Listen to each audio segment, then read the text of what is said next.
Nah, kalau dari segi perpesanan melalui email, saya rasa ini udah teknologi yang umurnya udah 30 tahun. Jadi sangat komoditi. Jadi pesaingnya begitu banyaknya, tergantung daripada kemampuan dari perusahaan untuk melakukan banding produk. Itu Mas Daniel.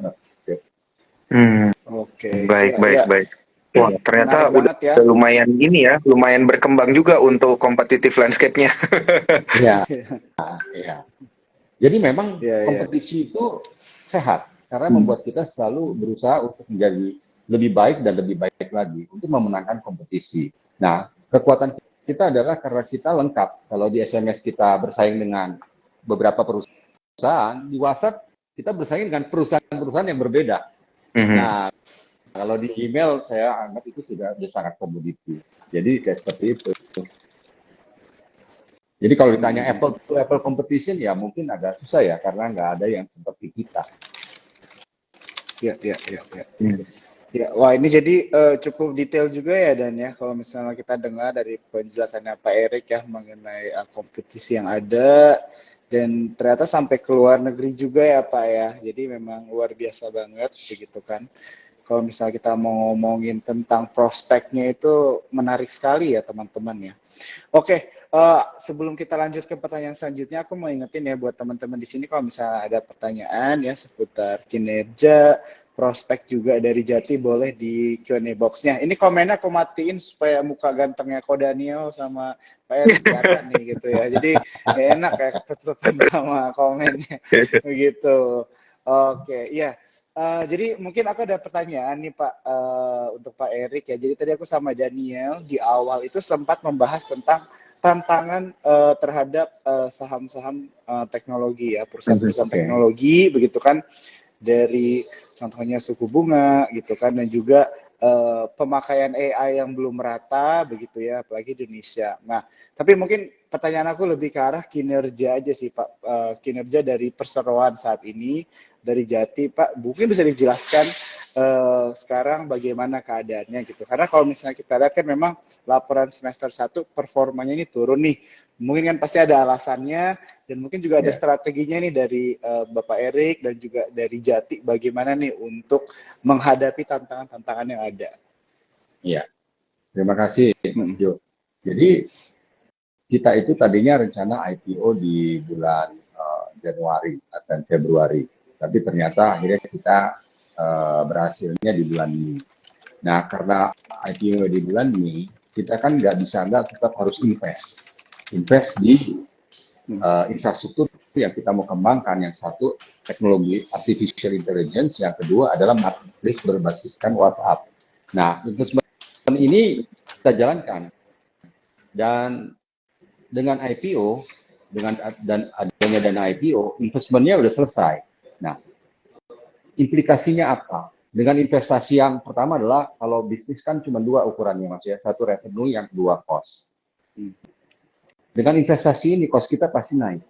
Nah, cost kita ini naik, di lain pihak kalau kita lihat bisnis di awal 2023 ini sempat kita mengalami penurunan sekitar 10%. Kenapa? Kurang lebihnya begini. Kita find out bahwa di awal-awal ini ada kegamangan di klien-klien kita karena pertama faktor perang di Ukraina. Ini waktu itu ada Hmm. kekhawatiran di perang ini akan jadi apa gitu ya. Jadi orang agak menjaga-jaga diri. Yang kedua, ini sama kayak kasusnya Enron di 2008. Kita juga ada tuh, bisnis kita drop kurang lebih 40% malah. Karena orang jaga-jaga ya kan, sampai kasusnya yang di US sampai ke Indonesia di tahun 2008. 2016 juga sama, ada kasus yang di US yang cukup heavy, sehingga orang jaga-jaga. Nah, ini perang di Ukraine, orang jaga-jaga, tapi nggak terlalu heavy. Tapi ada juga faktor lokal. Kita kan masuk tahun pemilihan. Dan mungkin waktu semester 1 belum jelas siapa capres-capresnya. Sehingga orang jaga-jaga. Tapi sekarang dengan kejelasan siapa capres-capresnya, market udah mulai nggak gamang. Udah mulai menjadi pertumbuhan yang menuju titik normal kembali. Dan begitu juga saya lihat kenapa banyak perusahaan yang akhirnya sign up again dengan kita. Artinya mereka willing untuk berkembang. Karena kalau kita ngomong teknologi kan investasi buat klien-klien kita. Kita ada 67 perusahaan. Saya lihat ini sebagai salah satu factors yang membuat market ini udah nggak terlalu gampang seperti di semester 1. Itu kalau dari segi revenue dan juga dari segi investasi. Nah, apa yang kita investasi itu kita udah launch. Jadi AI kita ini kita launch kemarin 17 Juli. Kita launch AI berbasiskan NLP. NLP itu Natural Language Processing. Tapi ngomong AI dulu supaya mudah dimengerti teman-teman ya. AI yang kita kembangkan karena gini, kita punya klien kan korporasi ya. Nah, korporasi ini punya million users, million customers.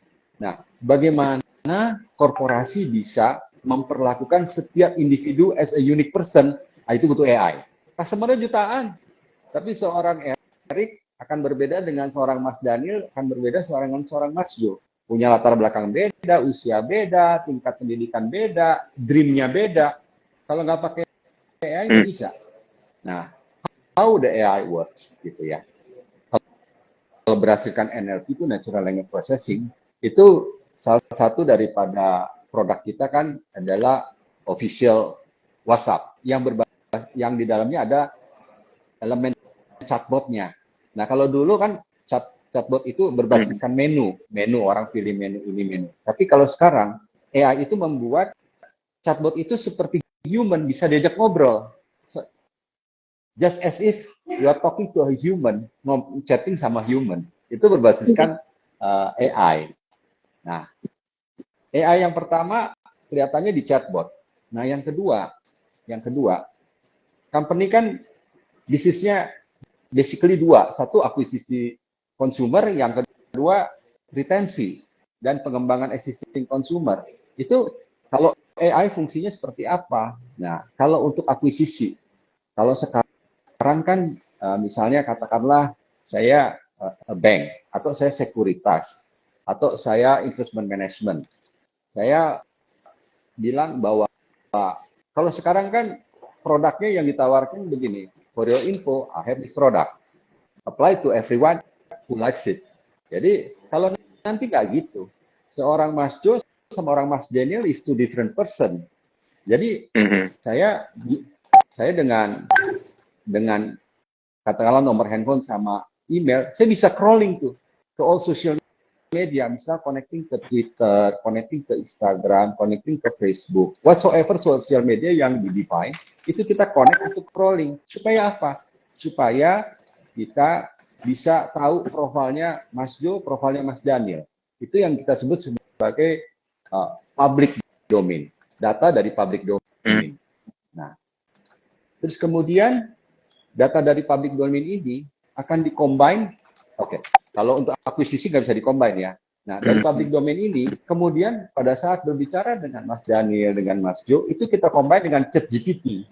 Jadi kita ada kerja bareng dengan ChatGPT untuk, karena kekuatan ChatGPT adalah mempresentkan, ya kan? Kalau kita pakai Google Search gitu, mau tahu misalnya, rumah sakit terbaik untuk penyakit ini, wah keluar tuh banyak banget. Jadi kekuatan ChatGPT adalah mensummarikan, this is the best for you.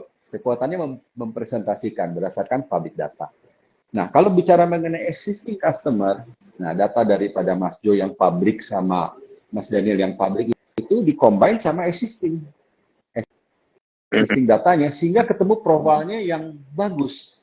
Sehingga pada saat bicara sama Mas Jo, for example, Mas Jo, you like traveling. Mas Daniel misalnya, you are now planning to have a second house. So the offering of the product is different because for traveling and to have a second house itu kan two different things. Produknya yang di offer akan berbeda. Dan Mas Daniel, Mas Jo merasa, oh kok kamu ngerti saya ya? Padahal is the engine behind that words like that supaya you are treated as unique person to AI yang kita kembangin. Sehingga nanti perusahaan-perusahaan kita ini, nah kenapa kita kembangin AI? Jadi begini, waktu kita review, AI itu mahal AI itu. Sedangkan kita merasa perusahaan Indonesia nggak punya pilihan, harus go AI. Karena apa nggak harus go AI? AI? Because you have million users, 100,000 Ya. customers yang mesti bisa treat them dengan unik dong, kan begitu ya. Makanya kita bikin AI, kita mau AI kita dibuat menjadi komoditi, suatu yang sangat affordable for every client, kayak gitu. Maunya begitu. Jadi kalau orang dulu AI mesti investasinya ininya 500 juta, ini 700 juta, kita bilang nggak bisa kayak begitu.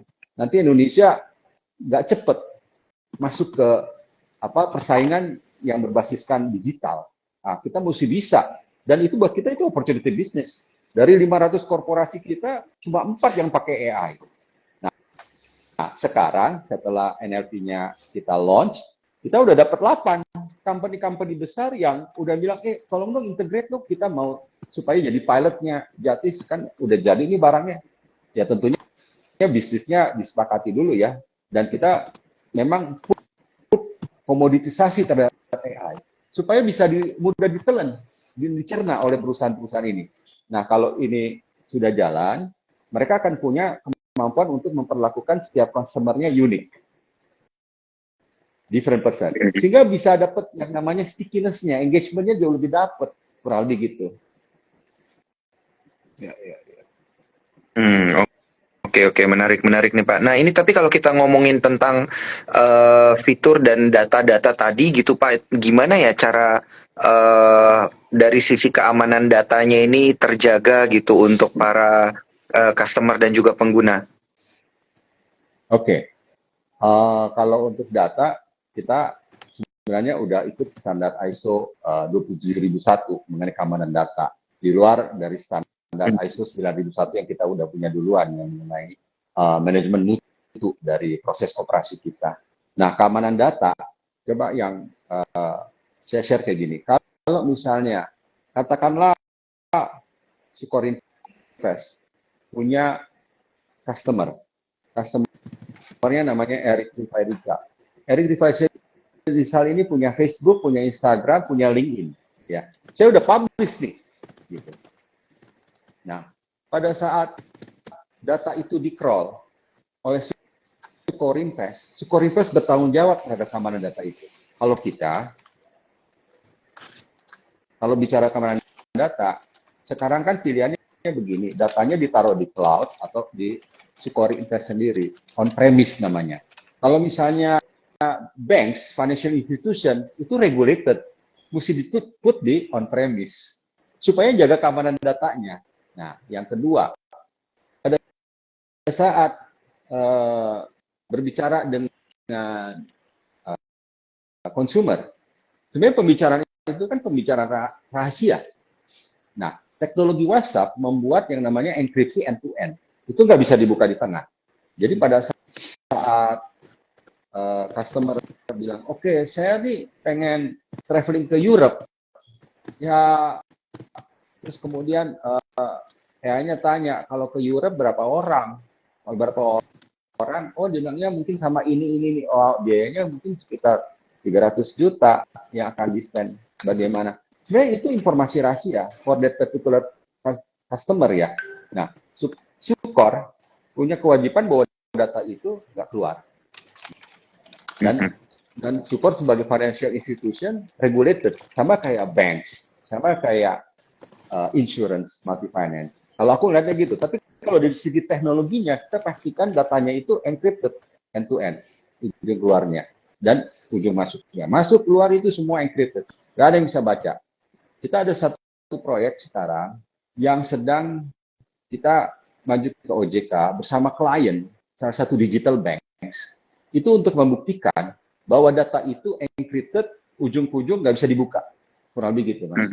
Jadi emang kenapa kita butuh banks, financial institution sebagai our client yang untuk testing di awal-awal? Karena teman-teman di financial institution itu ketat.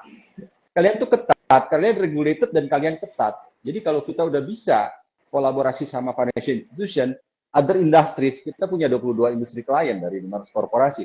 Itu jauh lebih mudah ngikutnya. Kalau bank sudah jalanin ya, yang lainnya lebih mudah ngikutnya. Karena udah merasa, oh keamanan data udah salah satu indikator yang paling penting kan mengenai keamanan data.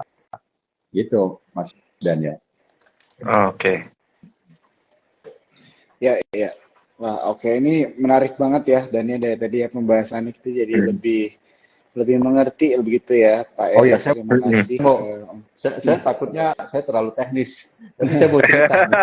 Saya Iya, mau cerita Nggak apa-apa, dikit. kita kita kita pelan-pelan belajar memahami Pak ini. iya, Jadi gini Mas Daniel, Mas Jo, saya saya ini number one sales. Jadi kalau di kita orang salesnya bagus-bagus segala macam, tapi kalau saya di root ya saya harus number one sales. Jadi saya datang nih ke direksi pada saat mau pilot, saya bilang, saya mau launch AI nih. Dia bilang, oh kita baru minggu lalu bicara AI, kita bicara chat GPT. Wah kalau gitu udah pada ngerti AI ya. Terus karena kita teman ya, dia bilang begini, Eric, that's the problem. Chat GPT ngerti, tapi kalau AI untuk korporasi kita, gimana ya caranya dan apa gunanya? Gitu loh. Jadi saya rasa ini suatu barang yang memang AI itu kan pop culture ya, sejak ada chat GPT. Everybody talks about AI. Tapi begitu masuk ke sektor korporasi, even the top level juga mencoba untuk mencari tahu bahwa AI itu apa dan manfaatnya buat saya apa, terus gimana pakainya, caranya gimana. Jadi it's a early stage untuk every korporasi untuk masuk ke di Indonesia ya, untuk bisa memanfaatkan teknologi ini, gitu Mas. Jadi Mas Jo sama Mas Daniel kita sama-sama belajar. iya, iya, iya, iya. Wah, betul ya. Jadi memang Oke. istilahnya dari Jati juga itu masih dalam pengembangan begitu ya, Pak ya, bisa dibilang juga ya, sama melihat kebutuhan market juga dan bagaimana market bisa menyerap gitu ya produk-produk Ya, AI yang akan dikembangkan ke depannya ya.